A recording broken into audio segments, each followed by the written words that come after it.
So, if you like to turn to Sutta 118, I believe, Anapanasati Sutta. It's on page 941 of the books. Okay, everyone come in and settle down. Okay, so let us begin. Namo tassa bhagavato arahato samma sambuddhassa. Namo tassa bhagavato arahato samma sambuddhassa. Namo tassa bhagavato arahato samma sambuddhassa. Buddhaṃ dhammāṃ saṅghāṃ namasāmi. The Anapanasati Sutta, number 118, the Majjhima Nikaya, is, in my opinion, it's the Buddha's explanation of meditation in full, the very deep and elaborate description of what happens when you meditate. And I know this sutta extremely well, and so we're going to go through it and just show just how deep it becomes and how all-embracing it is. When we come to the end, the Buddha makes some very interesting statements, and especially because sometimes that people equate Anapanasati with the Samatha tradition, and they say it's opposed to the Vipassana tradition, and at the end we can see that argument completely demolished by the Buddha to show there is no difference between Satipatthana and Vipassana and Anapanasati, all the same. So listen out, because this is what we're going to find out. So as usual, I'm going to go through a little bit and then pause if anyone has any comments. Do you want to use this one? Or just have it? Yes. Thus have I heard, on one occasion the Blessed One was living at Savatthi in the Eastern Park, in the palace of Migara's mother, that's Visakha, together with many very well-known elder disciples, Sariputta, Mahamoggallana, Mahakassapa, Mahakachana, Mahakotita, Mahakapina, the Venerable Mahachunda, the Venerable Anuruddha, Venerable Revata, Venerable Ananda, and other very well-known elder disciples. This obviously shows that this occurred in the later part of the Buddha's dispensation. Now on that occasion, elder bhikkhus have been teaching and instructing new bhikkhus. Some elder bhikkhus have been teaching and instructing 10 new bhikkhus, 20, 30, 40 new bhikkhus. Bhikkhus means monks. And the new monks taught and instructed by the elder bhikkhus had achieved successive stages of high distinction. On that occasion, the Uposatha day of the 15th, on the full moon night of the Pavarana ceremony, that's the full moon which ends the rains retreat, the Blessed One was seated in the open, surrounded by the Sangha of bhikkhus. Then, surveying the silent Sangha of bhikkhus, he addressed them thus: Bhikkhus, I am content with this progress. My mind is content with this progress. So arouse still more energy to attain the unattained, to achieve the unachieved, to realize the unrealized. I shall wait here at Savatthi for the Komudu full moon of the 4th month, in other words, for another 1 month. The monks of the countryside heard the Blessed One will wait at Savatthi for another month, and the monks from the countryside left in due course for Savatthi to see the Blessed One. And they all, if anyone knows where Savatthi is, it's on the Nepalese-Indian border, on the Indian side. And it's a very beautiful place. You can go there today. And elder monks still more intensively taught and instructed new monks. And some elder monks taught 10 monks, some taught 20, 30, 40 new monks. And the new monks taught and instructed by these elder bhikkhus achieved successive stages of high distinction. And on that occasion, the Uposatha day of the 15th, the full moon night of the Kamudi full moon, that's 1 month after the rains retreat, that's usually around about November full moon. The Blessed One was seated in the open, surrounded by the Sangha of bhikkhus. Then, surveying the silent Sangha of monks, he addressed them thus: Monks, this assembly is free from prattle, that means idle talk. This assembly is free from chatter. It consists purely of heartwood. Such is a Sangha of bhikkhus, such is this assembly. Such an assembly as is worthy of gifts, worthy of hospitalities, of offerings, worthy of reverential salutation, an incomparable field of merit for the world. Such is this Sangha of monks. Such is this assembly. Such an assembly that a small gift given to it becomes great, according to the law of karma. And a greater gift. Such is this Sangha of bhikkhus, such is this assembly. Such an assembly as is rare for the world to see, such is this Sangha of monks, such is this assembly. Such an assembly as would be worthy journeying many leagues with a travel bag to see, you would call with a backpack. Such is this Sangha of monks, such is this assembly. In this Sangha of monks there are monks who are arahats, fully enlightened with their taints destroyed, who have lived a holy life, done what had to be done, laid down the burden, beautiful saying, lay down the burden of attachment. Just like you've been journeying a long time through life, through many lives, and carrying this very heavy weight, and finally you've found out what that weight is, and you put it down. You've laid down the burden. Free. Reach the true goal, destroy the fetters of being, and are completely liberated through final knowledge. Such monks are there in this Sangha of monks, the arahats. In this Sangha of monks are bhikkhus who, with the destruction of the 5 lower fetters, are due to reappear spontaneously in the pure abodes, the heaven realms for the anagamis, and there they will attain nibbana, never ever being reborn from that world.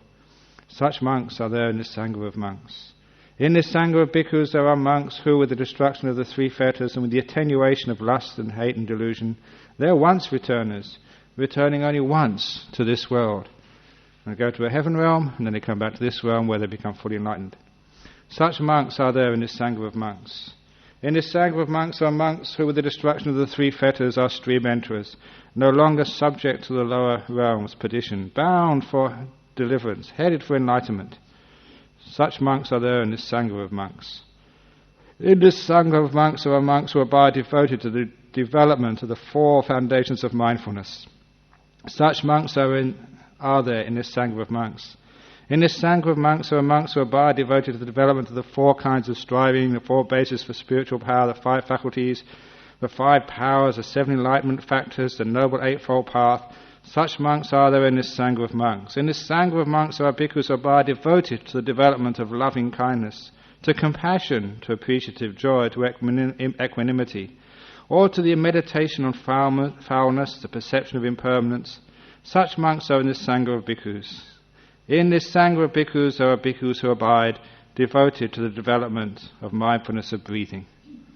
That's the prologue. That's why I went through it reasonably quickly. So it's just the Buddha being inspired by his disciples at that time. And now leading on, seeing all their attainments, and now the practices which they were doing, ending up with the development of mindfulness of breathing as the introduction to a full discourse on what actually is mindfulness of breathing.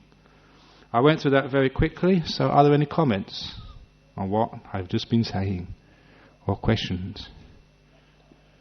Okay, let's get into the nitty-gritty then of mindfulness of breathing. Monks, when mindfulness of breathing is developed and cultivated, it is of great fruit and great benefit.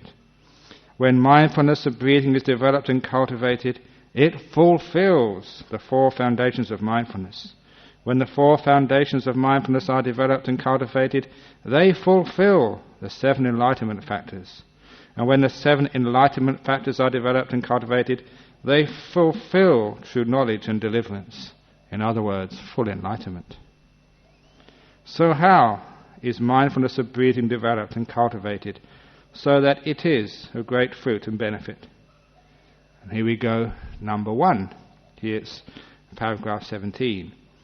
Here a monk gone to the forest, or to the root of a tree, or to an empty hut, sits down, having folded their legs crosswise, set their body erect, and establish mindfulness in front of them. Ever mindful they breathe in, mindful they breathe out. Now I'll pause, because each one of these paragraphs I'm going to analyze. First of all, sometimes when we meditate, we think that we should be able to meditate anywhere. Just meditate in the middle of the market, meditate in the noisy places. But the Buddha's advice would always be, when you start, to go to a forest. Literally means, the word for forest was aranyaka, means like a desolate place, a place which is away from things. Like a forest, it says here, or to the root of a tree. To an empty hut. I don't like that translation. Sunyakare is much more than an empty hut. It just means an empty place, an empty abiding, anywhere where you can find a little bit of solitude, a quiet place. Not necessarily a empty hut, but just like a quiet abiding. So you go and find quietness first of all. You sit down, having folded your legs crosswise, and you set your body erect, just looking after your bodily posture.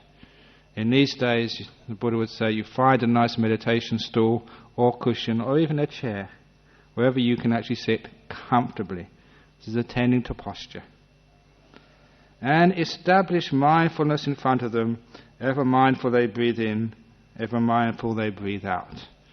Now this, of course, is the most important part of beginning one's meditation practice, to establish mindfulness in front of them. Now what does it mean to be mindful? Obviously, to be mindful means you have to be in the present moment.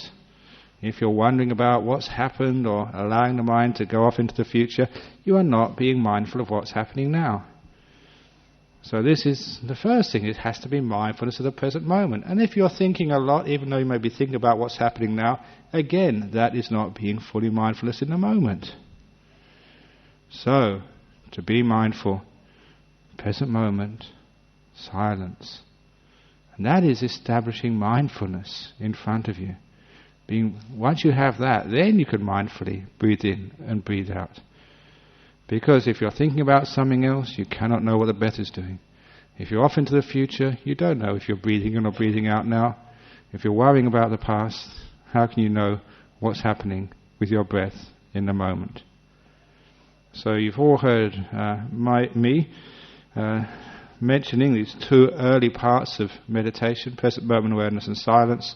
In the Anapanasati Sutta, this is where they come in. Establishing mindfulness. In the system which I teach, we make a lot of emphasis on that that sort of beginning part of meditation, because if you don't get a solid foundation in mindfulness to begin with, then the rest of the meditation gets very difficult. Any comments on that? Okay, let's go on to the next. Breathing in long, they understand I breathe in long. Or breathing out long, they understand I breathe out long. Breathing in short, one understands I breathe in short. Or breathing out short, one understands I breathe out short. I pause there. Because usually the Anapanasati Sutta, they say there's 16 steps. This is usually the way it's related. This is step number 1. Breathing in long, you understand I breathe in long. Breathing out long, you understand I breathe out long. Breathing in short, one understands, one breathes in short. Breathing out short, one understands, one breathes out short. So this is the first 2 steps, 1 and 2. And what it really means, it's very clear, is when you're breathing in, you know if it's a long breath, you know it's a short breath. It doesn't mean that these 2 steps have to be done one after the other. It doesn't mean that if you're breathing in short, then you have to stop and try and breathe in a long breath. It doesn't mean that if you're breathing in long, then you have to eventually pass to breathing in short. This is just a way of getting you in contact with your breath, giving it a bit of interest, making it have a bit more texture so that the mind has something to work with. This is making the breath interesting, finding out whether it's long or short. One of the little tricks we sometimes teach is it's not breathing in and breathing out, because there's gaps between the in-breath and the out-breath. When the in-breath finishes, the out-breath is yet to begin. When the out-breath finishes and the in-breath hasn't started yet, there's always those pauses. And sometimes we ask the students to notice which one is the longest. The gap between the in and the out-breath, or the out and the in-breath. All this really means is it makes it interesting. You've got something to look for. Instead of just saying be aware of the breath, you become aware of some quality of the breath which anchors your attention to this breath. Other times we give other ways of visualizing the breath or making it interesting, such as imagining this breath carries the oxygen from the trees and the flowers and everything which is green, because that's where the oxygen is replenished from. And every time you breathe out, you're breathing out carbon dioxide as your gift to nature, because that's what nature needs to survive. So that way you can actually contemplate that your breath is connecting with everything which is green in the world. And that also makes the breath interesting. So these first two stages, instead of just breathing in, breathing out, breathing in, breathing out, it makes it interesting. So you can either see whether it's a long breath or a short breath or somewhere in between, or you can maybe do that, you're breathing in, imagining oxygen from the trees and the flowers, and breathing out, giving your gift to the greenery. You can do that because that makes it interesting. There's many other things you can do. You can imagine the breath like some child which is giving you life. As you breathe in and breathe out, you're looking after this amazing thing we call the breath. We call it like anthropomorphizing, making a non-being and some process, giving it a name, giving it a sense of like it's a living being which we care for. So these are all ways of just getting you in touch with the breath. Now, any questions on those first two stages? First one was bringing up mindfulness. Now, making the breath interesting by giving it some sort of commentary or giving it some sort of texture, something the mind can latch onto. Any comments about that? Yeah. Yes, very good, thank you. That's another way of doing counting along with the breath. And there's no end of ways to do counting with the breath. When I first learned meditation, there was a very skillful technique, but it was quite complex. It's that you breathe in a long breath, the longest comfortable breath you can possibly breathe in, and then you count. You measure that according to the count of 9. So 1, 2, breathing in 1, 2, 3, 4, 5, 6, 7, 8, 9. So just the right length and the counting just so you finish 9 at the end of the in-breath. And then as you breathe out, 9, 8, 7, 6, 5, 4, 3, 2, 1. And keep on doing that so you've got the 9 breath. And then you do a shorter breath to the count of 6. Breathing in 1, 2, 3, 4, 5, 6, 6, 5, 4, 3, 2, 1. 1, 2, 3, 4, 5, 6, 6, 5, 4, 3, 2, 1. The same sort of rhythm. And then a shorter breath to 3. 1, 2, 3, 3, 2, 1. 1, 2, 3, 3, 2, 1. Just messing around with the length and the shortness of the breath.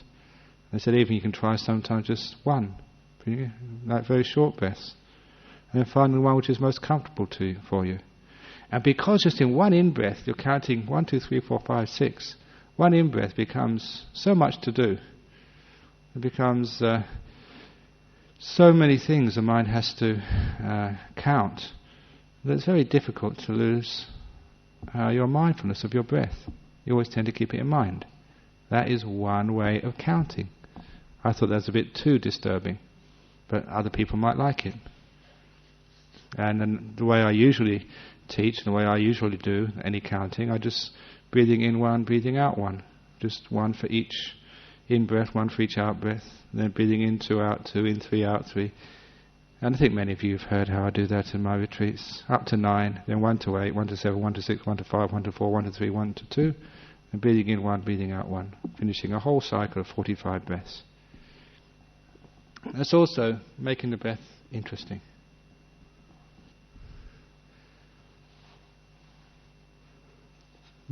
Is that quite clear? Okay. So you get your mindfulness onto that breath. Now the next stage, one trains oneself thus. I shall breathe in, experiencing the whole body of the breath. One trains thus. I shall breathe out, experiencing the whole body of the breath. That's stage number 3. Experiencing the whole body of the breath. Now you've got to be careful here, because some people who don't know Pali, sometimes they think you're experiencing the whole body. And unfortunately, some teachers I've heard actually say that, and it's obviously so clearly wrong.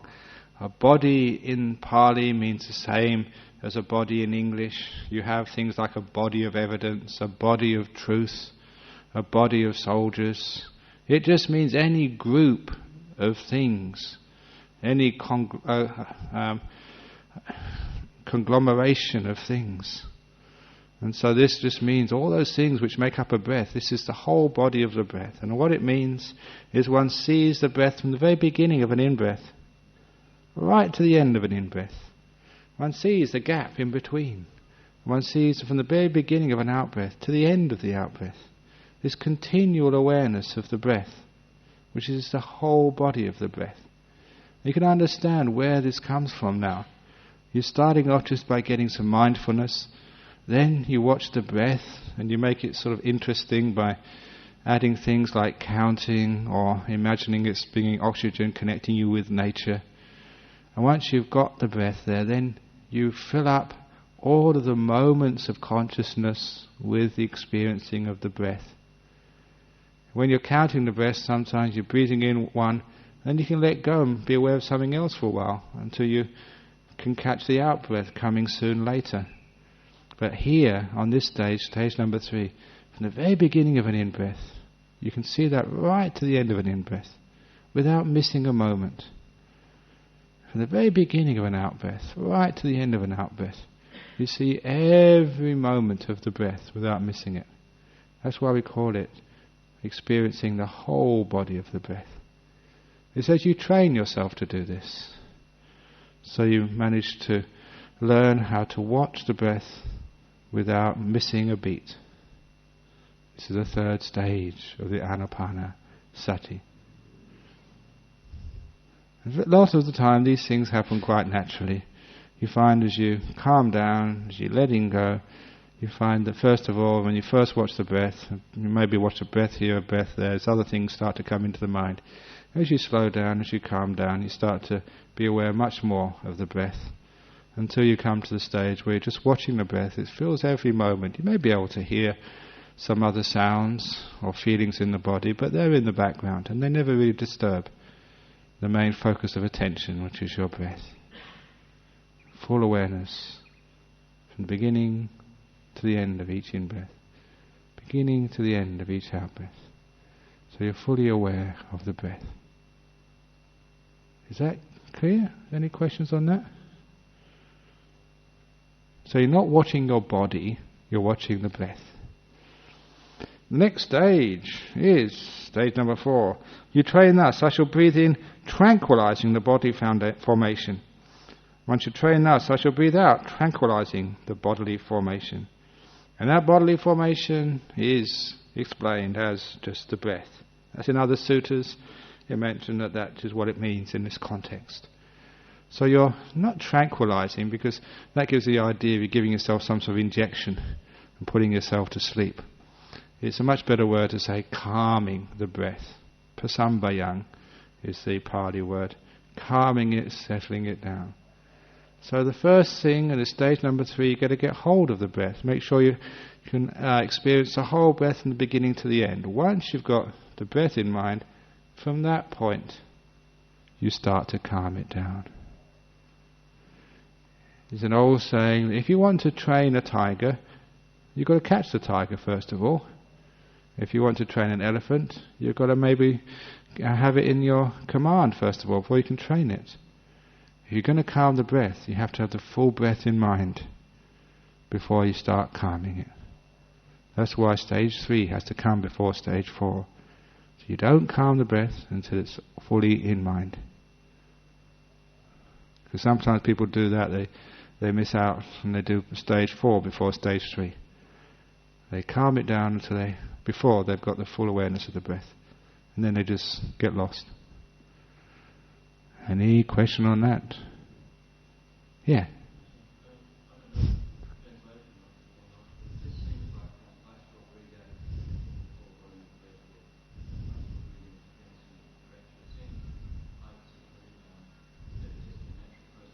Yeah. Oh yeah, okay. Yeah. Well, yeah.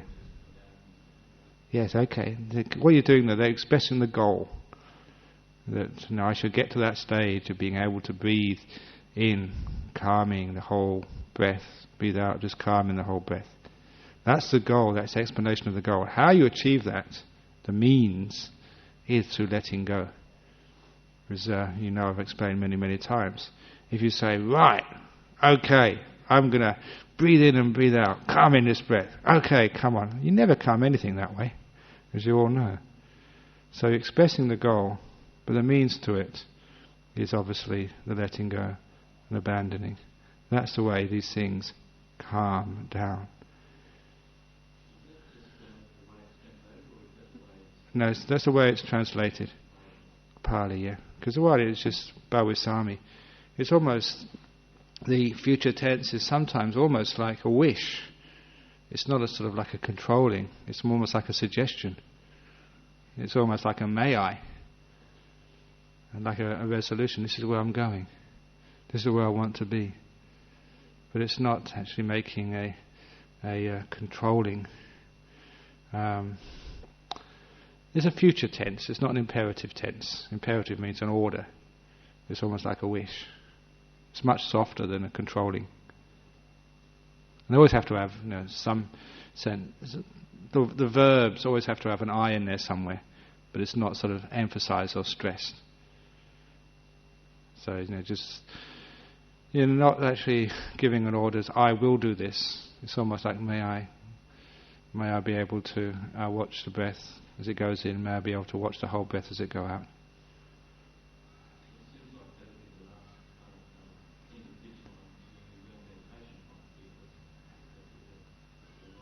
Yeah, you get the wrong context, but it's very good to actually set out the stages. It's almost as if it's like a goal, but it's a goal achieved through letting go. And it's useful because I shall breathe in, experiencing the whole body of the breath. I shall breathe out, experiencing the whole body of breath. It shows you what the stages are. You can aspire towards those stages. You find you reach those stages through letting go. Or, as you know, that sometimes you can make an aspiration at the beginning, or even during the meditation, this is where I'm going next. Using that old simile of the taxi driver. You have to tell the taxi driver where you want to go when you get in the car. Otherwise, you won't go anywhere. But you don't keep on interrupting the taxi driver every 2 minutes. It's an old metaphor I've given. Imagine you're going from this place to Perth International Airport to catch a plane to go somewhere. And as soon as you get into the taxi, you tell the taxi driver, look, I want to get to Perth Airport. I've got to get there quickly, but don't go too fast. I don't want you to drive too far to the left, nor too far to the right.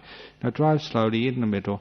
Please give way if you sort of see any cars coming in the way, because, I'm a Buddhist and I'm supposed to be compassionate.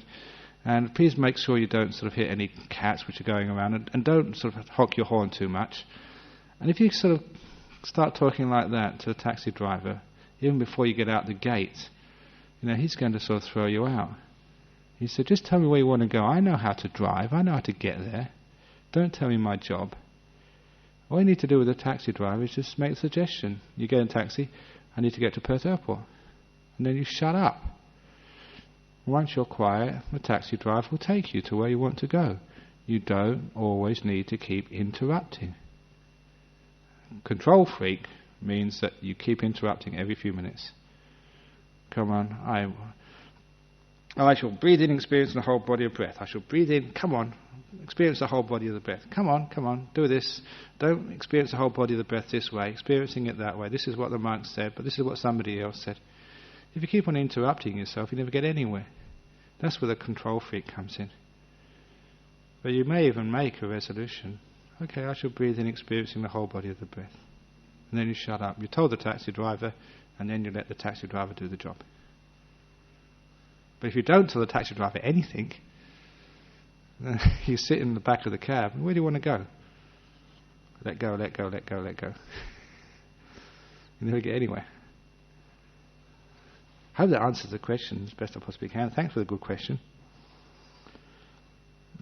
And tranquilizing the bodily function, what does that actually mean, or calming it down? You can understand just what a rough breath feels like. You're breathing in, breathing out.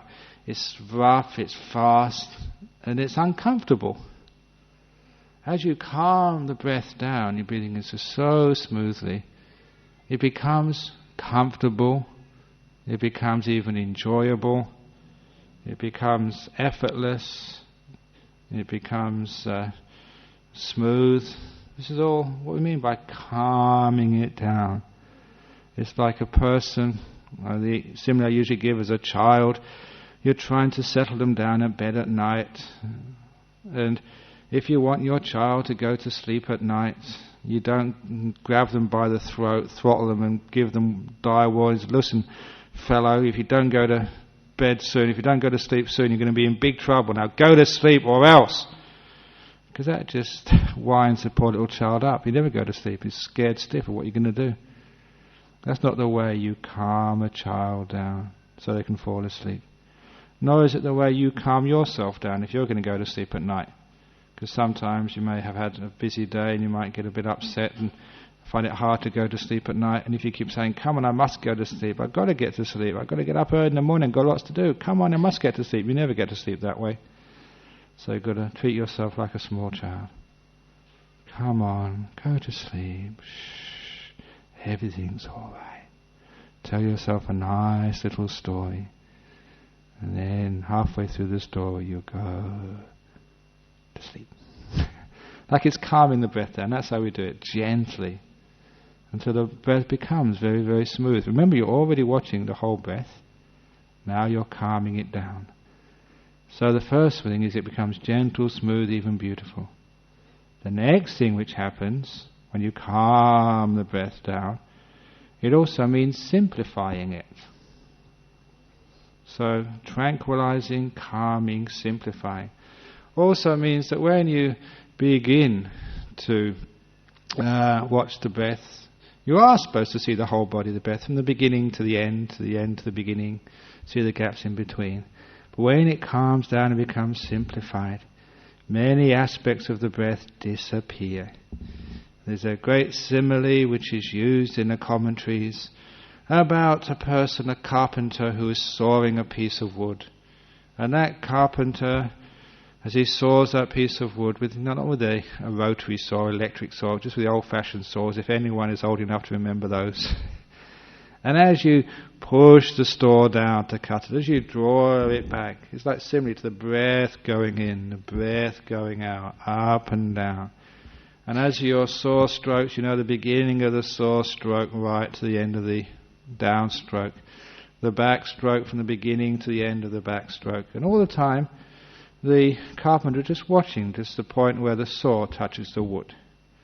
And when you first do this, you know from the beginning of the saw stroke to the end of the saw stroke. But as you focus and things simplify, after a while the carpenter doesn't know whether it's the beginning of the saw stroke or the end of the saw stroke, because all you see is just one or two saw teeth, until you really don't know whether it's the beginning or the end or what part of the saw stroke it is. In the same way with the breath, you come to the point when you simplify things down, when all you know is just this part of the breath happening now. You don't even know if it's the beginning or the end, if it's going in or going out. The breath has been calmed down and simplified. So it's just breath happening. In and out have faded away. You've simplified. You've calmed it down. Sometimes it's like simplifying and calming down people when they come on a meditation retreat. The men and the women tend to dress in white, and the differences between them start to disappear. And sometimes on a retreat, if people are wearing these shabby white clothes, you don't know who's the man and who's the woman. As you simplify things down, you don't know in-breath or out-breath. They all tend to look the same. Calming, simplifying. That's this stage of the meditation. Until you get to the stage, just this breath happening now. And you don't know whether it's in or whether it's out. It's just breath. Any questions on that? There's also the other part of simplifying or calming the breath down, is you're not really quite sure where that breath is happening. You notice we're watching the breath here, it doesn't say anywhere in this text to watch the breath at the nose, nor does it say to watch it at the tip of the nose, or the bridge of the nose, or at the throat, or the stomach, or anywhere. One just knows the breath, that's all.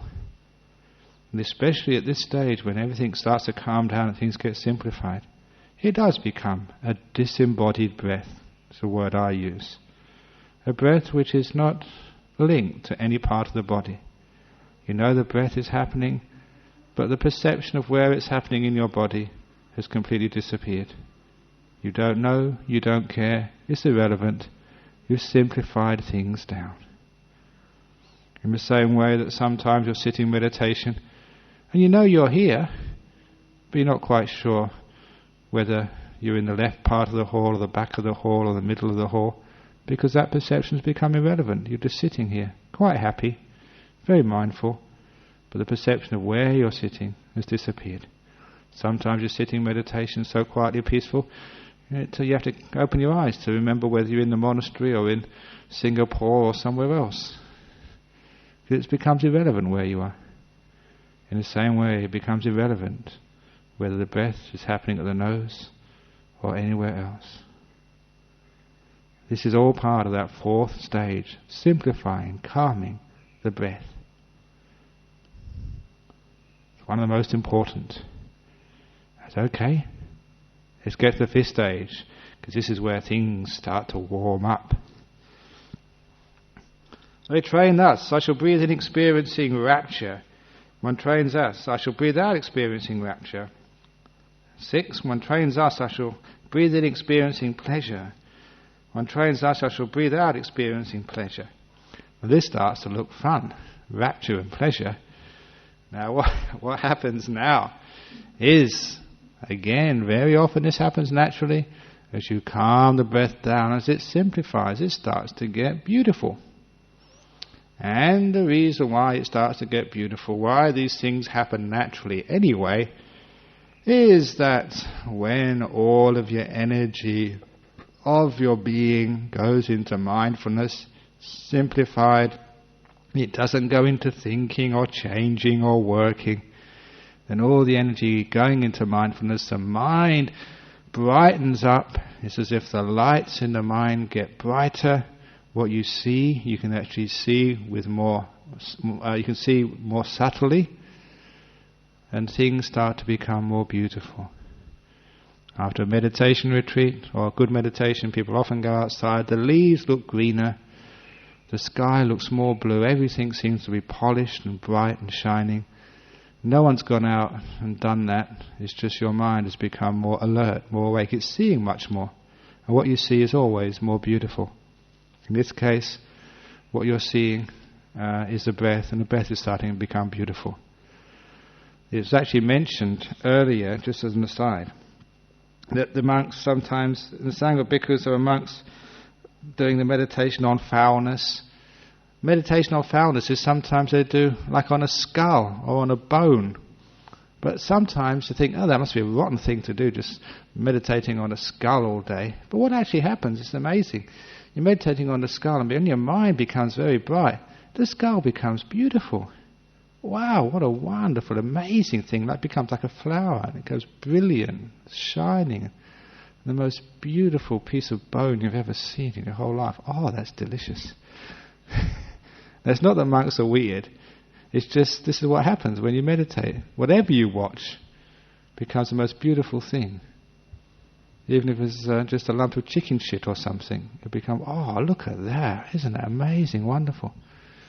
Because this is just what the mind does. So it's at this point where, as the mindfulness increases, pleasure and rapture come up into the mind.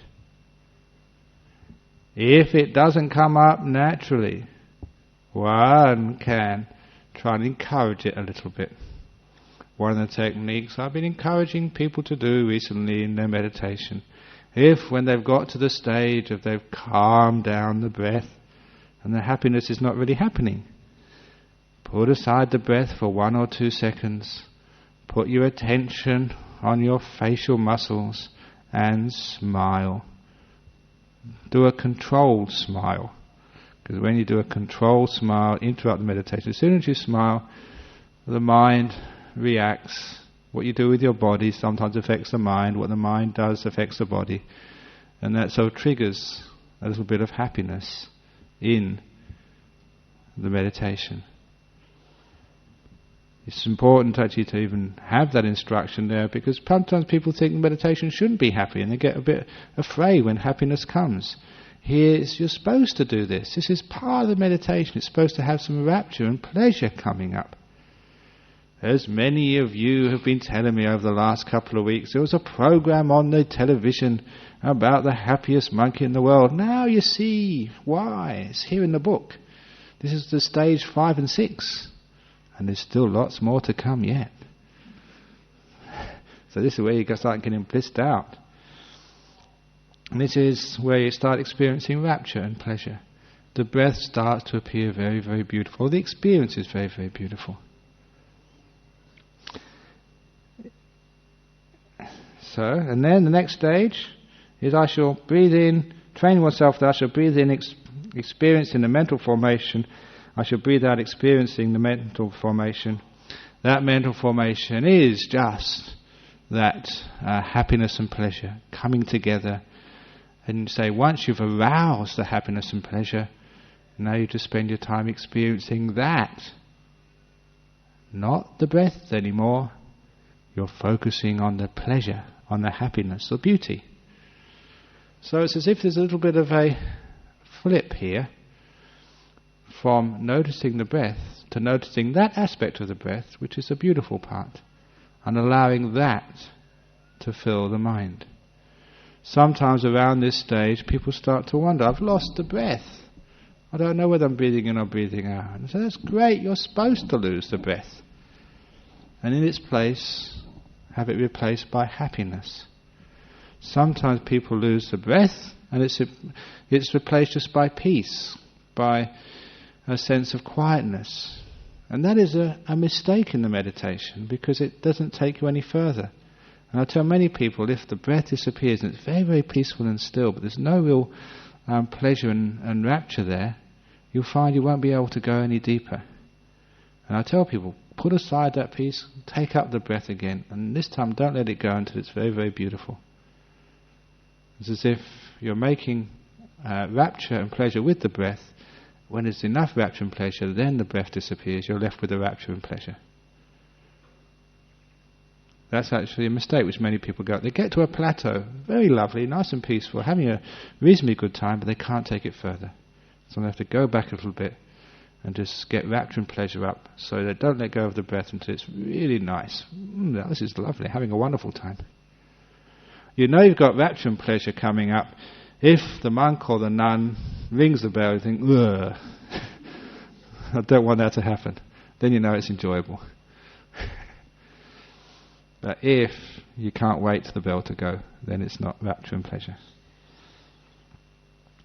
And the next stage, this is number 8, I shall breathe in, I shall breathe in tranquilizing the mental formation, I shall breathe out tranquilizing the mental formation. This is again when you start to make calm, simplicity. So you've got this beautiful happiness and peace, and you just allow it to settle down. So you're at peace with it, and it's at peace with you. So this stage, you're just having a wonderful time, just meditating there. The mind is full of happiness. That's its main object, not the breath now. You may be aware of the breath, but the breath is not the main object. The main object you're aware of is the happiness in the meditation. Just the joy. Is that quite clear? I mentioned afterwards that those 5th, 6th, 7th and 8th stages, that's where the main object is Vedana, the happiness, the pleasure, not the breath anymore. Now we get to the really interesting stuff. I shall breathe in experiencing the mind. He alone trains us. I shall breathe out experiencing the mind. This is the first time in meditation, or probably your life, where you start to experience the mind. Many people will actually write essays about the mind. There are TV programs about the mind. Scientists trying to find out what the mind is. And this is how you experience the mind.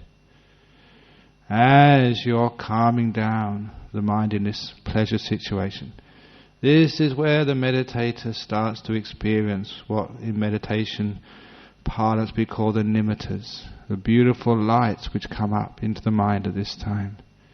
When the mind becomes bright and lights appear in the mind, that which you see is a reflection of your mind. Usually it's beautiful light which comes up. If it's not enough pleasure first of all, enough joy, that light doesn't come up. If you haven't tranquilized enough, when that light comes up, it just flashes and disappears very quickly. But if you followed all the steps and done it properly, then when that light comes up, it comes up and it's very beautiful and very intense and very powerful. That is experiencing your mind. That's how it's perceived. And it's very fascinating also because sometimes when that nimitta, that image in your meditation comes up, it looks dirty and grubby. And people say, oh, what's going on here? I can't see this beautiful light, all I see is this grubby old light. And I say that that's a reflection of your mind. What have you been doing? And it's always the case that if a people have been living sort of a heedless lifestyle, if they've been arguing or kicking the cat or something, then this is what they see. This is a time of automatic honesty. You're actually seeing what your mind is like. But if you've been a pure living person, a kind person, the sort of person which is saying that they are a naturally good person, always willing to help, never saying a bad word about anything, anybody, always kind, generous, helpful. You know those sorts of people, the sort of people you love to be around. They're always just so selfless. Then, when they come across their mind, it's bright and beautiful. So this is where honesty comes in. And this is why that sometimes it's good to keep things like precepts, to be good things, to do dharana, to help, to serve, because you're brightening up your mind. And when you come to this stage, you find that you're at an advantage. This is what I mean by experiencing the mind. Now, sometimes that nimitta comes up and it doesn't last, or sometimes it's not bright enough to go further. So what do we do? The next stages are the 10th and 11th. One trains us. I shall breathe in, gladdening the mind. I shall breathe out, gladdening the mind. I shall breathe in, concentrating the mind. I shall breathe out, concentrating the mind. That's the translations there. Gladdening the mind means actually bringing more joy. It's pamojayang. Not really gladdening the mind, but more like, I like to call it like shining up the nimitta, making it brighter, making it more beautiful. And concentrating the mind, that word concentrating is being overused. It means stilling, stabilizing that nimitta, making it still. So the first one is actually brightening up the mind, making, in other words, it's nimitta which comes up, making it more and more beautiful, more bright, more brilliant. And the second is actually keeping it still. Because those are the two problems at this stage. When you get to this stage of the meditation, you're not aware of the body, you're not aware of sound, all those things are gone. All you're aware of this beautiful light in the mind.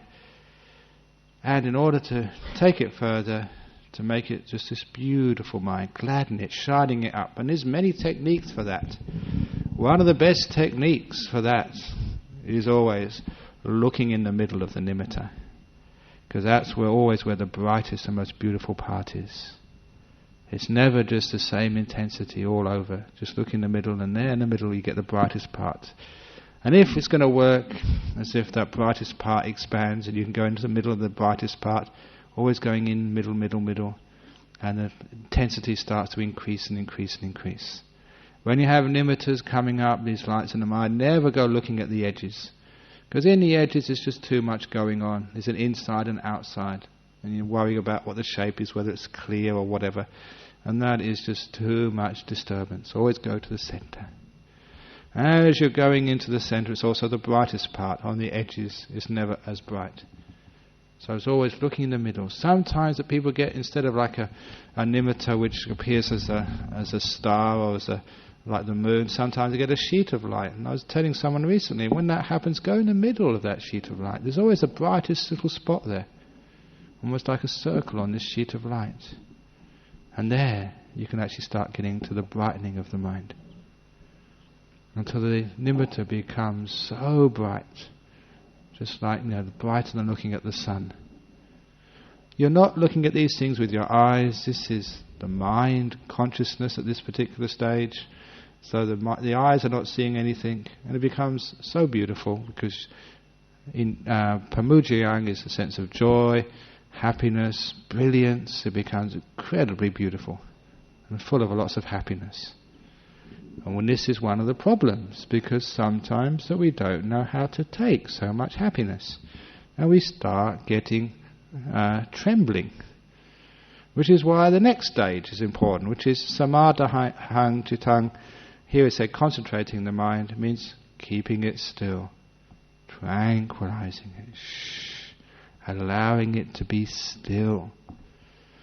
And what's happening here, the way we allow it to be still, I've used the best simile which I've come across for this, is you're looking at yourself in a mirror early in the morning, and you want that image in the mirror to be still, and it's shaking backwards and forwards. So you think the way to make that mirror still is to grab hold of the mirror and stop the mirror shaking. Doesn't matter how still you hold the mirror, if the one inside is moving backwards and forwards, so will the image which you see be moving backwards and forwards. It's not the mirror's fault, it's the one who's looking. That's in the same way that to calm down, to tranquilize or to still the nimitta which arises at this state means the one who is watching has to be still. So you put your attention on the one which is watching and allow that just to settle down, become even more still, and then your nimitta will become still. This is where we're working with this very, very refined object, the nimitta in the mind. And we get to the 12th stage, which again happens naturally. At this time, even though it says I shall train myself this might be what you say as an aspiration before you even start. If you start doing this aspiration at this stage, everything's going to fall apart. One trains oneself thus: I should breathe in, liberating the mind. I should breathe out, liberating the mind. Liberating the mind is where the mind becomes completely free from the body, completely free from hearing, from seeing, smelling, tasting, and from touching. The experience will always be the person actually either feeling that the one who knows just dives and merges into that nimitta, or the nimitta coming and enveloping you, and going into the state of the mind's freedom of the first jhana. This is where the jhana states begin. The jhanas in Pali are called the freedoms, the liberations. This is why it means liberating the mind here. Arising the jhanas. Those jhanas that many of you have heard me write about, heard me talk about, have read in the little booklets which I've written. Those jhanas can be known when there's no way in the world you can hear anything. Someone can kick you and you wouldn't feel it. Enormous bliss, absolute stillness, you cannot think. There's no possibility of words at that time. Beautifully, ecstatically still. And if anyone has those jhanas, they have a silly smile on their face for hours afterwards. If anyone comes and they have a horizontal mouth and they say, I've just been in jhana, I don't believe them. They go, oh, it's like when a person, like a teenager, falls in love, only sort of magnified many times. Oh, it's wonderful. Oh. That's more like it. And this is what it means by I shall breathe out, in and out, liberating the mind. The 12th stage of Anapanasati. So those first 12 stages are all teaching you how to use the breath as a vehicle for getting into jhanas. The first 4 is just working with the breath, which is why later on you find that part is called the first satipatthana, the body awareness. The next 4 where you get the pleasure and the joy coming up, rapture I think he calls it. and feeling the whole pleasure and rapture and then calming it down. That's the Vedana, the second Satipatthana. And the third is the Chitta Satipatthana, the third Satipatthana. We're working with the mind itself. And this is what the mind actually is. Experienced as the nimitta, this beautiful light in the mind. You're not experiencing the body at this time. You're not experiencing sounds and feelings in the body. That's all disappeared. Otherwise it would not be included as a third Satipatthana. This is actually where you're liberating things. Any questions on this? Okay, now we go into the insight practices here. Well, that's all insight practices. This is where we get the wisdom practices. He trains us, or she trains us. So I shall breathe in and out, contemplating impermanence. I shall breathe in and out, contemplating fading away. I shall breathe in and out, contemplating cessation. I shall breathe in and out, contemplating relinquishment. This, again, there is a sequence of this after those jhanas. One reflects on impermanence. One reflects on fading away. One reflects on cessation. One reflects on relinquishing. And what do those mean? Impermanence, one is reflecting on something which is not just rising and falling, rising and falling. One is reflecting on things which once were there and have now completely disappeared. The similes which I've used, it's like watching your television. You see programs come and programs go. You see channels changing. You see even sometimes when the television is turned off. Now there's a program, now there's not. You see the change on the television. But that's not the full story of impermanence. It's when you're watching the television, and not just the program disappears, not just the sound turns off, but the whole television vanishes. The whole set disappears into nothingness, and there's no television set there anymore. Now that would actually really challenge you, wouldn't it? If you're watching a television and it suddenly disappears, because certainly that's not covered in the warranty. It's not what you expect to happen. Television's just vanishing out of existence. And this is what we mean about the contemplating impermanence. Things which you always thought were there now have disappeared. Now what's disappeared when you've been in the jhanas? Number one, your body has disappeared. Because in these jhanas you can't feel you at all. Your body has completely gone. That's why those states of mind liberation, if a person gets reborn as a result of those states, in those realms, those are the realms, they're called the Brahmaloka, where there is no more gender. Gender is in some of the Buddhist heaven realms, but in those jhana realms, that's where there's no gender left, because gender is about your body. And here we're talking about your mind. When you get into the jhana states, the experience, the female jhana, the male jhana, is where we have the same. In the realm of the mind, there is no gender difference. Gender is about body. And the emotions which are dependent upon that body. But when you get into the mind, there is no gender left anymore. That's where we meet. So this is, the body has disappeared. Gender identity has disappeared. The ability to feel the body, to hear, to see, is all gone. It's not as if you can turn it on again if you want to. It's taken away from you in these jhanas. And one of the most interesting things which have disappeared is your ability to choose, to will, to do things. Now, you're there watching, but you can't do anything anymore. Something which you always thought was there, your ability to control your environment, the ability to control yourself, even to think what you want, it's all been taken away. You couldn't think at all, even if you wanted to. It's all gone. It's impermanent. That which does, the doer, the controller, the one in charge of you, has been impermanent, is gone. Now those experiences are really quite threatening. but they are real. Therefore, is where you gain insight. Not the insight which you get ordinarily just from thinking about things, but the insight you get from weird experiences. Experiences which challenge your basic assumptions on who you are. Impermanence, and also fading away. You've seen things fade away, disappear, like the television set just fading. The other simile I give is like watching the waves on the ocean. Waves go up, waves go down. Even the ocean goes up and goes down with the tides. But that's not fading away. It's not the next thing which comes up is cessation. You're watching the waves on the ocean go up and down.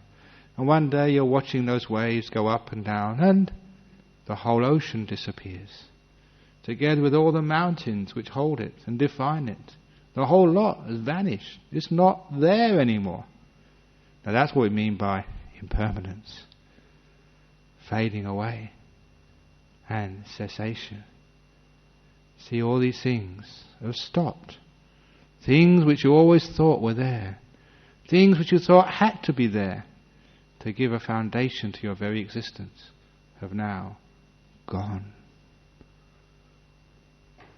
And the last one is relinquishment. These things have been relinquished anyway, or rather, they have relinquished you. You have been left behind. You have disappeared. It's part of you has not been in there when those experiences have been happening. And this is where you get the insights into impermanence, into non-self, and through the experiences of those beautiful blisses, to know that with that relinquishment is the greatest happiness. These are bliss states which will blow you away. Well, that TV series said that Tibetan monk was the happiest person they'd ever met. When I saw that tape, the fellow still had his eyes shut, eyes open. He's been disappointed. I don't think he was in jhana. If they put a monk in jhana in that machine, that would really sort of go off the scale, way off the scale, the blisses of those days. And then you would realize that you too are the happiest person in the world when you've relinquished so much. That's why relinquishing is only relinquishing suffering. Monks, this is how mindfulness of breathing is developed and cultivated. So it is of great fruit and great benefit. Any questions on that? Yes, Nicholas.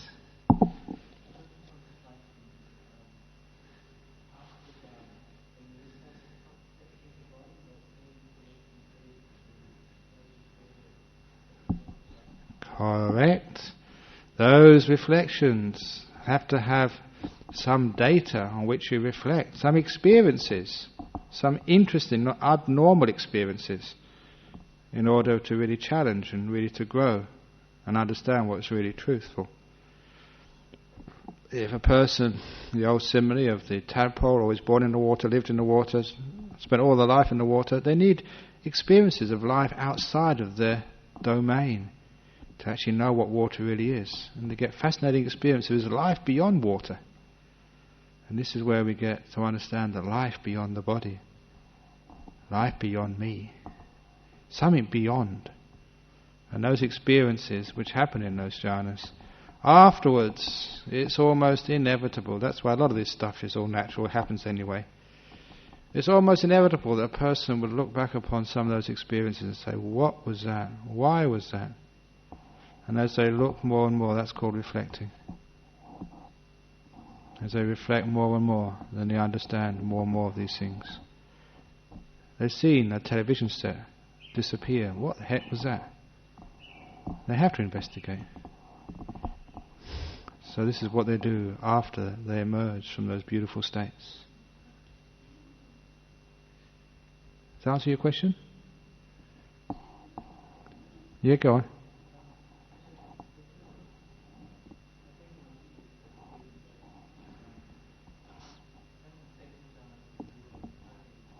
Aha, yeah.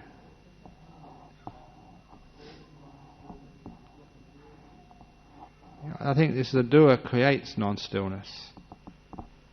That's the cause of actually moving. The world is by nature still. Because we interrupt the world, it becomes, it trembles.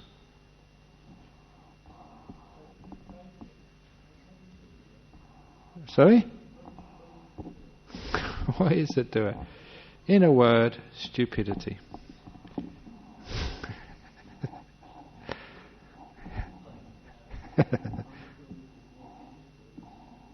Absolutely.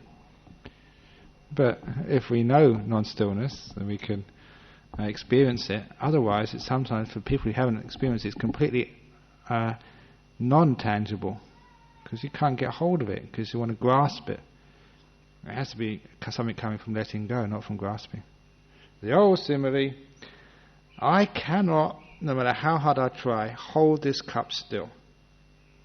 If I'm holding it, it will never be still. Even if I really concentrate and practice for years, there's always some trembling. But I can very easily make this cup still as soon as I put it down and let it go. When I put it down on there, that's going to be still very soon. When I'm holding it and doing it, it's always some trembling. With doing, there's always trembling.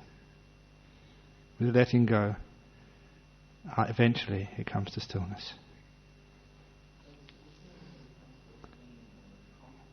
It's clinging, it's when there's a self, there's a me in there, we want to do things. And it's so hard not to do anything. In fact, doing is a way of expressing yourself. And so we always do things in life. When we have a weekend off, we say, what are you doing this weekend? And you think we're dead if we don't do anything. And in fact, that's usually how you test if a person's dead or not, whether they do things. You poke them and see if they do something. If they don't, you think they're dead. That's why sometimes when you get in these jhanas, people think you're dead. Because as far as medicine is concerned, it's like you're dead. You're not doing anything, absolutely still, like a corpse. But you're not dead. You're just a doer's dead. So, doing is being. You know that old saying? That was it, I think it was Descartes said, is to do is to be. That's what we're saying, because that's existence is known by reacting to things, doing things.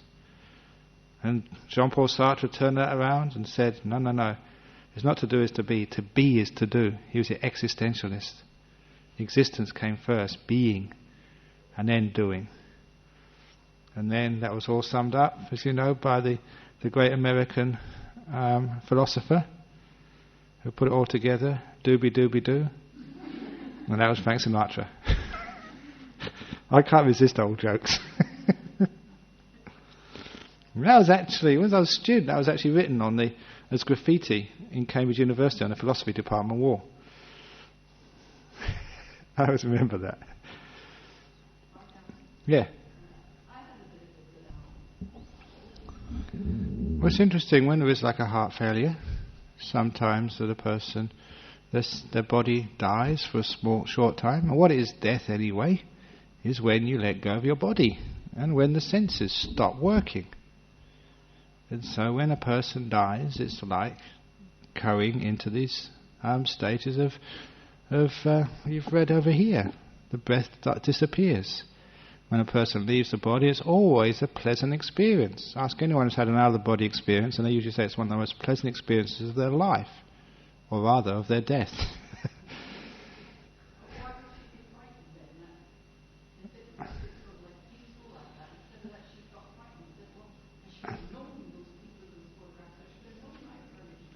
It's because that in all letting go, there's always a letting go of attachments, letting go of ourselves, because this is how we define ourselves. And we get used to this, and this is attachment to our places and things which define us. Especially when we get into these jhanas, we're letting go of our body and our ability to choose. And if you think that you are the one who's in control of all of this, and that that's what you're attached to, the control of the doer, then it's frightening. When I was a kid, growing up in a sort of a Christian society, in the movies, the worst thing which could happen to somebody was the devil taking over your mind. taking over your choice. Letting go of, that's what they used to say. That will you sell your soul to the devil? And I always say these days, having known what actually this soul business is and know there's nothing there, I'd very willingly sell my soul to the devil if it raises some money for the Buddhist Society. There's nothing there. We always get the best deal. There's nothing there at all. But that's only a joke. It's when you think there's something there and you're about to lose it, that's what's called fear. All fear is about to lose, or thinking you're going to lose, an attachment, something which is very dear to you. So does that answer your question, sort of? Okay.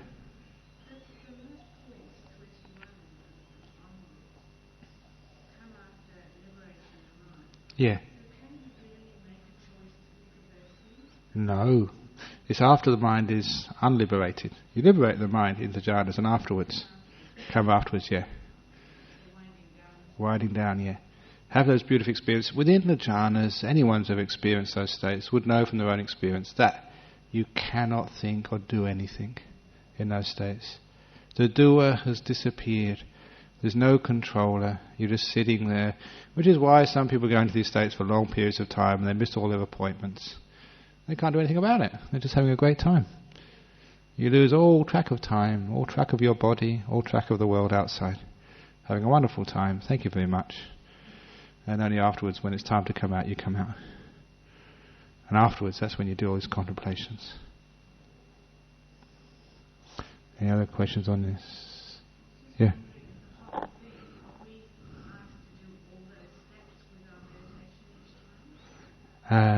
Yes, in the sense that this is a natural abiding. If you're going to go home, you have to. Step number 1 has to be getting up off your cushion. Step number 2 has to be going through the door over there. Step number 3, you have to turn left and turn right.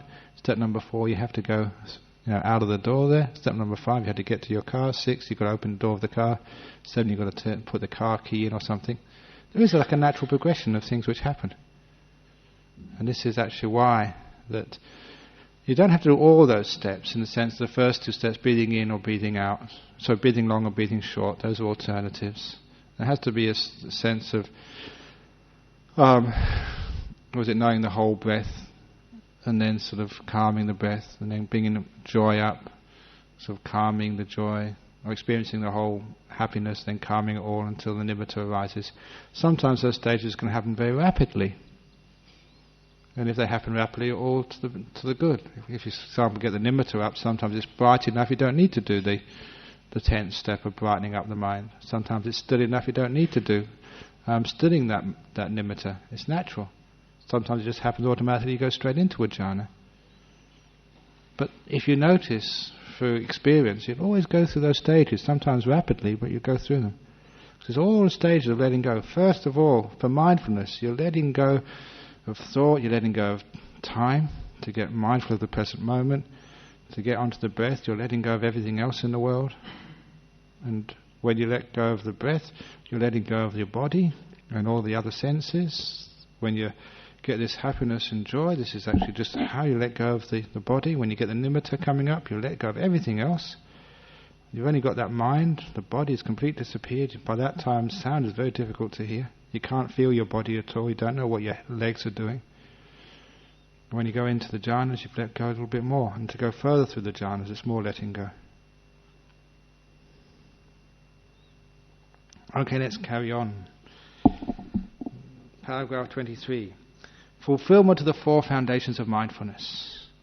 Now, for those of you who've got experience in other traditions, especially in the Theravada Buddhist tradition, you see many, many times that people go along and say Satipatthana is the Vipassana practice. 4 foundations of mindfulness, they equate to Vipassana. You've heard that many times. Now here we're getting the Buddha saying Anapanasati, leading to jhanas, so-called samatha meditation, fulfills the 4 foundations of mindfulness. Fulfills Satipatthana practice. So we're saying here is Anapana is Vipassana. No different. So people say you can either do samatha or Vipassana. The Buddha is saying here Anapanasati fulfills the 4 Satipatthanas. Anapanasati fulfills Vipassana. Please remember that. So there's none of this dividing, do you do samatha, do you do vipassana, do you do this anapana, do you do 4 foundations of mindfulness. The Buddha's saying here, do 4 foundations of mindfulness by or through doing meditation on the breath. And how monks, as mindfulness of breathing developed and cultivated, fulfill the 4 foundations of mindfulness. Monks, on whatever occasion, a monk breathing in long understands I breathe in long, or breathing out long understands I breathe out long, breathing in short understands I breathe in short, breathing out short understands I breathe out short, or trains thus I shall breathe in experiencing the whole body of breath, trains thus I shall breathe out experiencing the whole body of breath, trains thus I shall breathe in tranquilizing the bodily formation, trains thus I shall breathe out tranquilizing the bodily formation. The first 4 steps, watching the breath, calming it down. On that occasion, a monk abides contemplating the body, ardent, fully aware and mindful, having put away covetousness and grief for the world. I say this is a certain body among the bodies, namely in-breathing and out-breathing. That is why on that occasion a bhikkhu abides contemplating the body, ardent, fully aware, mindful, having put away covetousness and grief for the world. So on those occasions when you're watching the breath, that, the Buddha is saying, fulfills body contemplation. Bhikkhus, paragraph 25. On whatever occasion a bhikkhu trains thus, I shall breathe in experiencing rapture, trains thus, I shall breathe out experiencing rapture, trains thus, I shall breathe in experiencing pleasure, trains thus, I shall breathe out experiencing pleasure, trains thus, I shall breathe in experiencing the mental formation, this is pleasure and rapture, trains thus, I shall breathe out experiencing the pleasure and rapture, trains thus, I shall breathe in tranquilizing the pleasure and rapture, trains thus, I shall breathe out tranquilizing the pleasure and rapture, the mental formation. On that occasion, a monk abides contemplating Vedana, the feelings, ardent, fully aware and mindful, having put away covetousness and grief for the world. I say that this is a certain Vedana, feeling among feelings, namely giving close attention to in-breathing and out-breathing, here meaning the pleasure, giving the attention to the pleasure of this. That is why on that occasion a bhikkhu abides contemplating feelings, ardent, fully aware and mindful, having put away covetousness and grief for the world. You can see that this is what the Vedana is here, the pleasure and joy, which becomes the main focus of attention at this stage of Anapanasati. As I mentioned before, at this stage you're not watching the breath, you're watching the pleasure. That's what you're mostly aware of. That's why it's under the 2nd Satipatthana. That's why the Buddha said it is the feeling of the breath at this stage, not the breath itself, not the body, but how it appears at this stage. Okay? Carry on. Paragraph 26. Monks, on whatever occasion a bhikkhu trains thus, I shall breathe in experiencing the mind. Trains thus, I shall breathe out experiencing the mind. That's the nimitta at this stage. Trains thus, I shall breathe in gladdening the mind. Trains thus, I shall breathe out gladdening the mind. This is shining up, making it brilliant. Trains thus, I shall breathe in concentrating or stabilizing is much better, the mind. Trains thus, I shall breathe out stabilizing the nimitta, concentrating the mind, it says here. Trains thus, I shall breathe in liberating the mind. Trains thus, I shall breathe out liberating the mind. On that occasion, a monk abides contemplating mind, ardent, fully aware and mindful, having put away covetousness and grief for the world. I do not say there is the development of mindfulness of breathing for one who is forgetful, who is not fully aware. That is why on that occasion a bhikkhu abides contemplating mind as mind, ardent, fully aware and mindful, having put away covetousness and grief for the world. One is forgetful and not fully aware. Forgetful means lack of mindfulness. The Buddha is actually saying here that this particular stage of when you are focusing on the mind, when you are looking at the nimitta or liberating the mind in these jhanas, this is not an occasion of forgetfulness, or rather lack of mindfulness. It's not an occasion of not being fully aware. You are fully aware, but of such a limited experience of the world that it's a completely different type of mindfulness and awareness. This is super mindfulness, super awareness, but focus on a small amount of the world.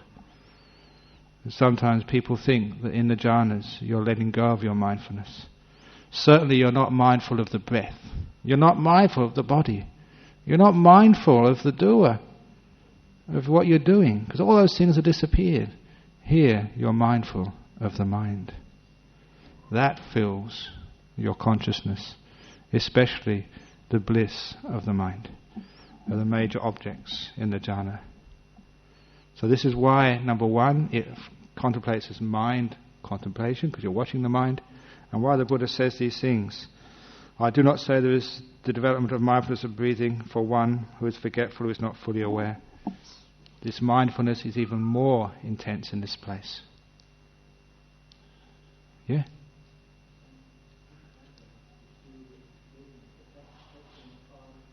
Hindrances, yes. Correct, yes. Yes.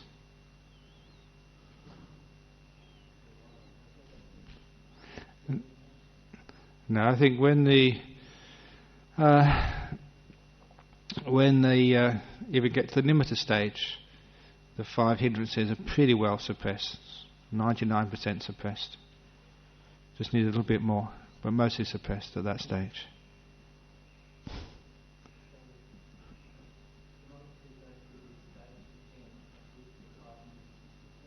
Yeah.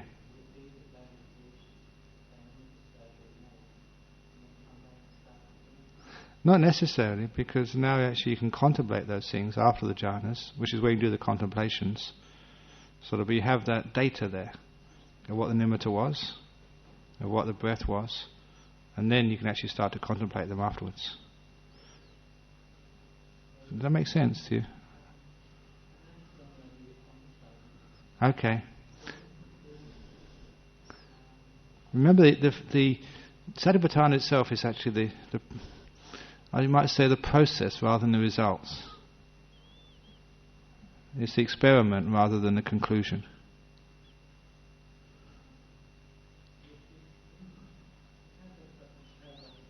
Yeah.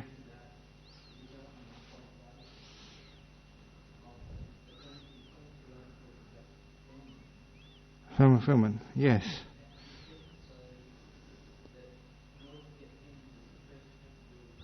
I'm seeing what you mean, yes, yeah.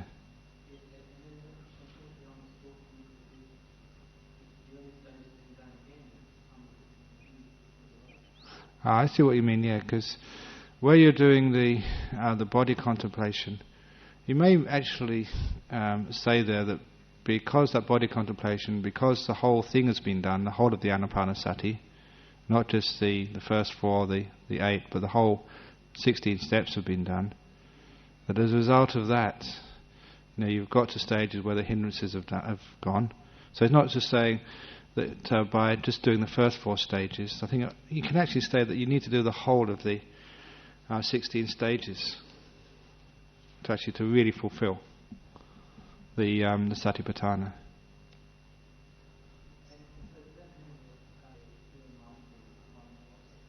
Can be, yes, but it's also using memory of like mindfulness, of actually being able to take up that experience, which say like after jhana, take up the first parts of your meditation practice of just the breath and being able to focus on that. Yeah.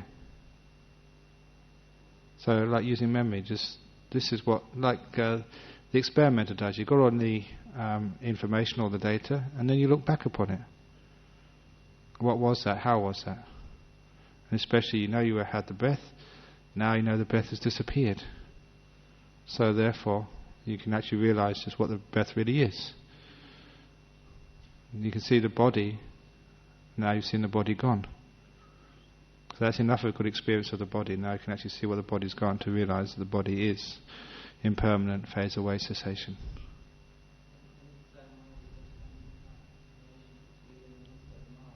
Yeah. Looking back afterwards. Because when you're actually doing these nimittas, you're just gaining the data, gaining the experience. And it's only afterwards, that, especially the last 4, you really do your contemplations.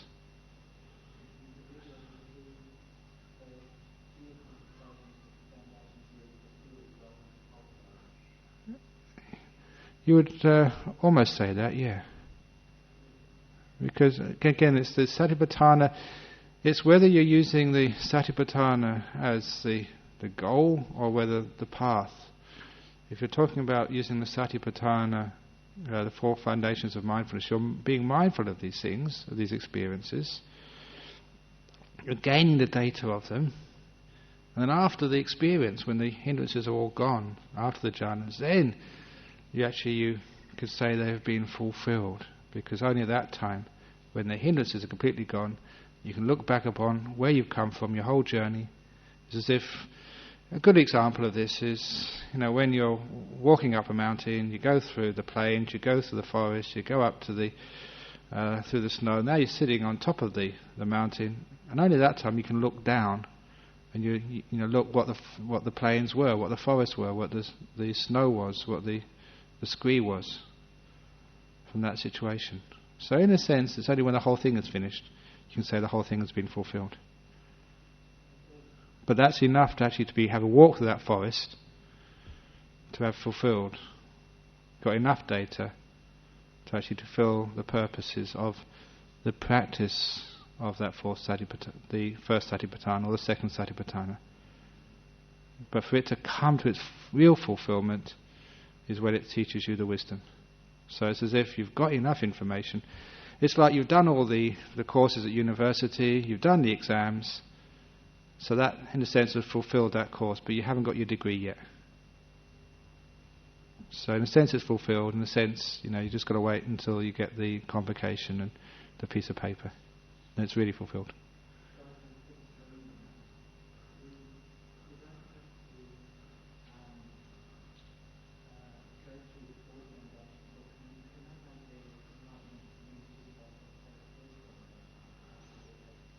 No, I think you need the four. At least you need the third foundation. That's the most important one of the citta. And the first. I think you probably need the first and the third for sure.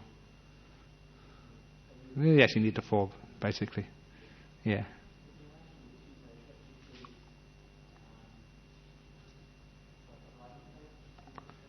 That's right. It's one of the hiding places.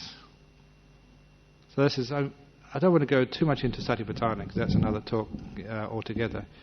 But the reason why there's 4 satipatthana and just those 4 is because those are the places where people usually build up a sense of self and identity, of me and mine. Yeah.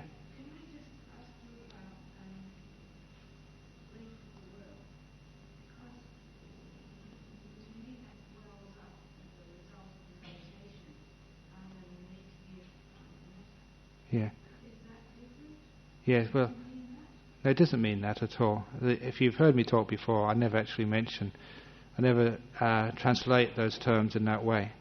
If I was focusing on the satipatthana here, I already mentioned, no one actually brought this up so far, that when I was reading this out, bhikkhus on whatever occasion a bhikkhu abides contemplating the body, ardent, fully aware, in the text it says body as body. And you've heard me say before that is a very bad translation. That is just because of the original people who started translating never really understood Pali. It's just the idiom. It never means body as body. It's just a way of Pali. You always do body contemplation on the body. Where else would you do body contemplation but on the body? It's just those particular verbs always take its own object. You do path sweeping on the path. You do pastry cooking of pastries. So in English you cook pastries, but in Pali you do pastry cooking pastries. That's just the idiom of Pali. And that comes out here, they say you do body contemplation on the body. You do feeling contemplation on feeling. It's just the idiom of the Pali which has been badly translated. And because it was translated years and years ago, and because Theravada Buddhism is so conservative, so very few people want to change it. And the same as covetous and grief for the world. That was the original translation of Loke Abhijja Dhammanasang, which was first started by Professor Rice Davids about over 100 years ago, and it's stuck and no one dares to change it, but it's quite clear it means having abandoned the first 2 hindrances in particular, which means desire for the 5 senses and ill will. Grief for the world is Dhammanasa, literally means bad mind. And it's a synonym in Pali for ill will to anything, the second hindrance. But because I didn't want to complicate it with the thing on the satipatthana, I just glossed over that. Yeah? What is a nimitta? What a nimitta is something which arises in your meditation. It's a mental object. So it's not seen through the eyes, not heard through the ears, not smelt through the nose, tasted through the tongue, not felt in the body. When all those five senses calm down, the sixth sense of mind has a chance to manifest, and that's usually manifested as a light which appears in the mind. Most people experience a light like a car headlight shining in your face, but your eyes are closed, you're not sort of in the middle of the road, or like seeing the sun or the moon. There are all sorts of different nimittas. When the mind is not that stable, you can have like point nimittas, like stars in the sky. You can have flashing nimittas. Sometimes you have firework nimittas, like watching the sky show. Those are not good ones because it's just too complicated. Sometimes people can see whole sceneries, like fields or rolling hills, and those aren't really good ones because that's again too complicated. So it's the simple ones, the simple nimittas are the ones which in meditation is what we usually go for. So these are like mental experiences, pure mind experiences, when everything else has disappeared.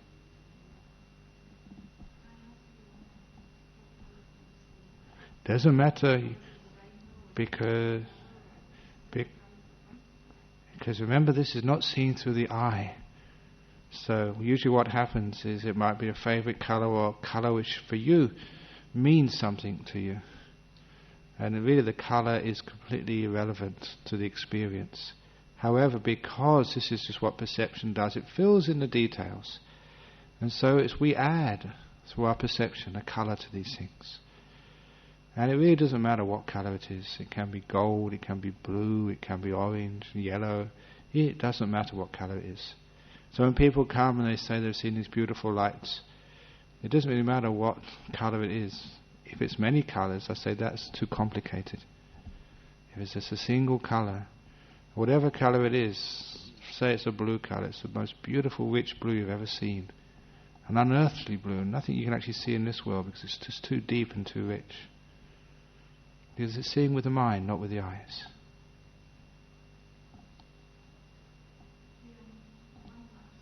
Yeah.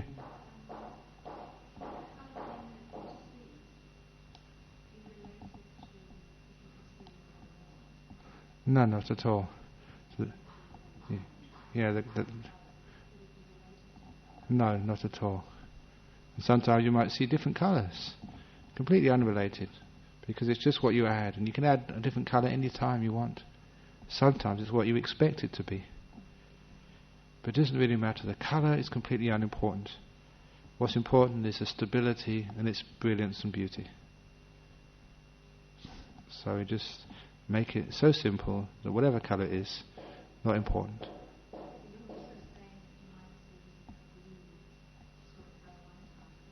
Correct, yeah. Correct, yes. There's nothing to do. No, not at all. Okay.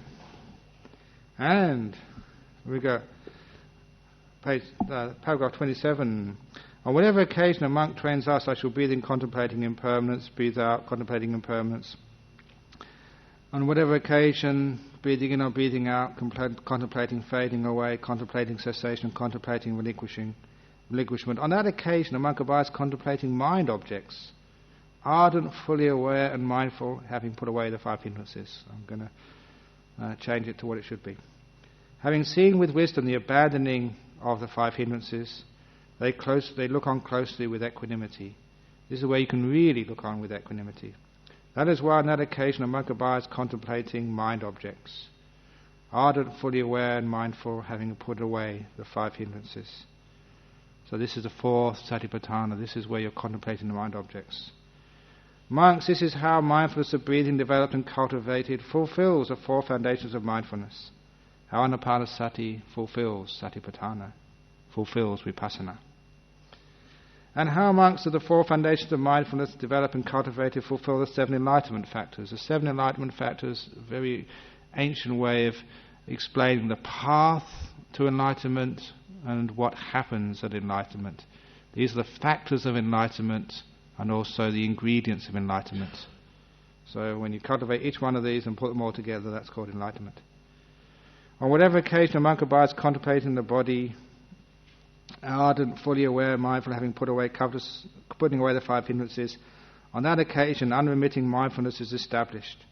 On whatever occasion unremitting mindfulness is established in a monk, on that occasion the mindfulness enlightenment factor is aroused, they develop it, and by development it comes to fulfillment.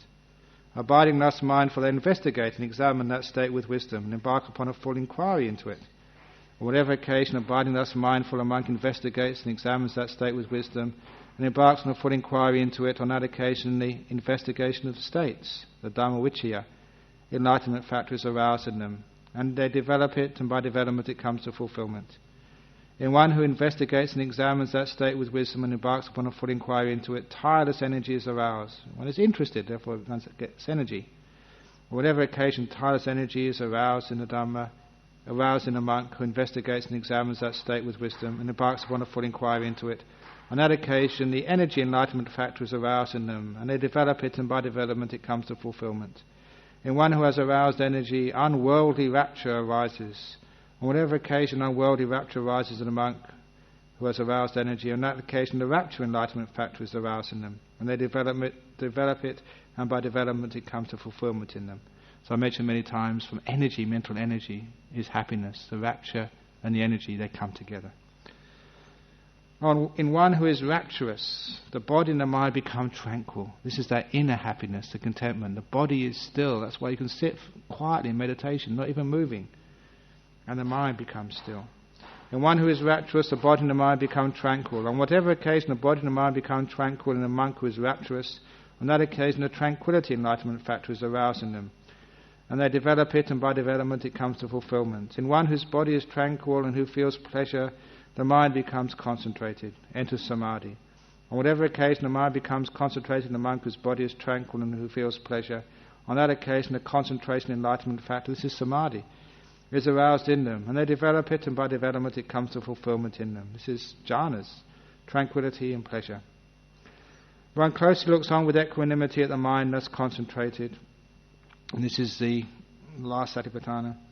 On whatever occasion a monk closely looks on with equanimity at the mind thus concentrated, on that occasion the equanimity enlightenment factor is aroused in them, and they develop it, and by development it comes to fulfillment.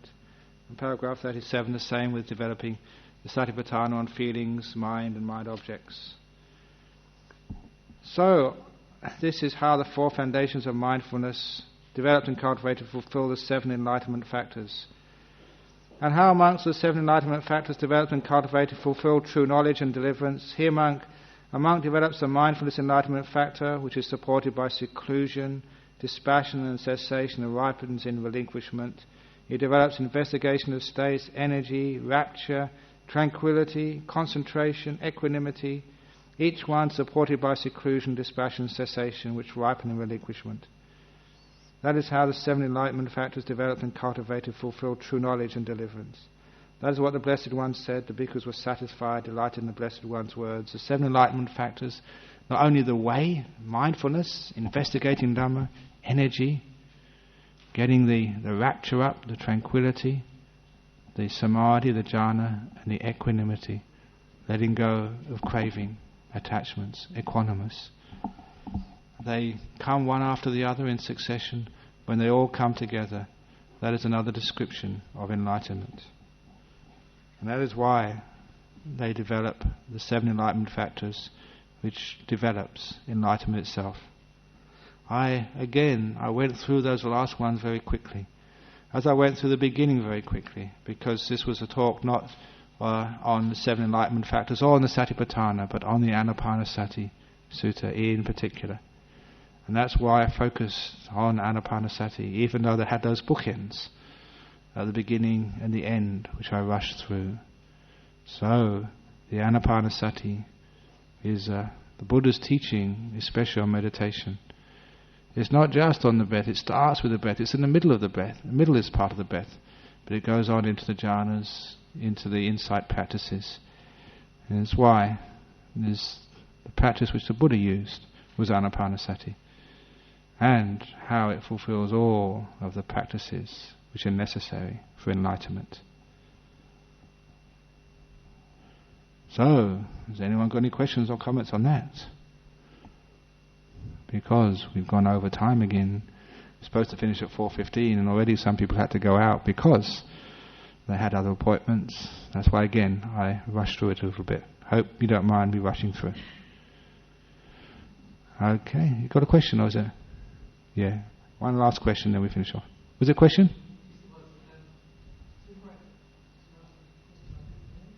No. No, maybe you can come up afterwards and ask a question on a different area, because otherwise it gets too late. I've already had a request for the next one, even though in 2 weeks, unfortunately, I won't be here to give the Dharma class. One of the other monks will, but the next one I will do will be the Upakalesa Sutta, that was a request from one of the people here. Now, I know it's in here somewhere. Does anyone know where it is? Thank you very much. And he was the one who asked for it, so if anyone doesn't like it, he's the one to blame. Upakalesa Sutta, and it's a good sutta to talk about after the Anapanasati Sutta, because these show some of the impediments, the obstructions to fulfilling the Anapanasati, especially those very, very fine obstructions when you get into stages of nimittas and things like that. So that's a lovely sutta for me to talk about after doing the Satipatthana. Upakalesa, sutta number 128. Okay, let's pay respects to Buddha Dhamma Sangha, and then we could go and do our thing. And John, you can come up and ask that question.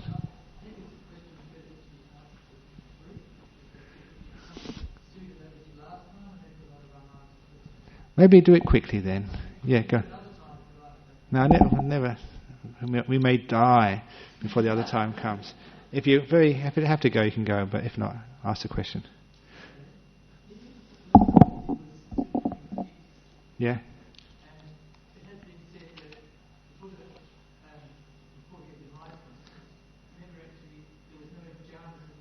Oh, that question, yeah. Allah Kalama Uttakarama Buddha. Yes, okay. Okay, very good question. This is a common question, very simple answer.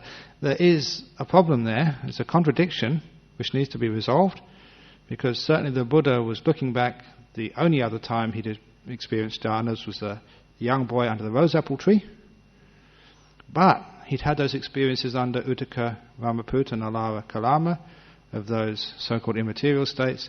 How can we reconcile that? The theory which I've been proposing, which a few monks accept, is that those states, the immaterial attainments of nothingness and other perception and non-perception, which were taught by Uttaka Ramaputta and Alara Kalama, were not the real thing.